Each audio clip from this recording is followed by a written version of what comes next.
طبعا احنا هنا قطعنا الطماطم اهيت للصلصة. طبعا دي تاني سنة على التوالي ان انا افرز معاكم الطماطم على القناة. طبعا بقى بنقطعها مكعبات كده. دي بقى عندي الحلة بتاعتي اللي جاهزة هنا اهيتي، حطيت عليها معلقة بابريكا كبيرة، وحطيت عليها معلقتين سكر كبار، وسبتها بقى على نار هادية اهيتي بتقلب من غير اي مية.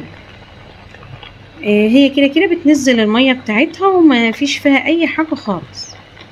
هنسيبها بقى شوية كده لما تحاول ان هي تخس شوية كده وتنزل، هقوم اقلبها بقى في بعضها واغطيها واسيبها بقى على نار هادية، وكل شوية ان انا اقلب فيها علشان ما تلزقش معايا في الحلة من تحت.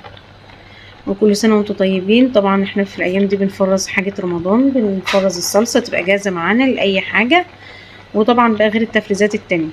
واقول لكم دمتم بخير وفي سعادة وفي رعاية الله، وكل سنة وانتم طيبين.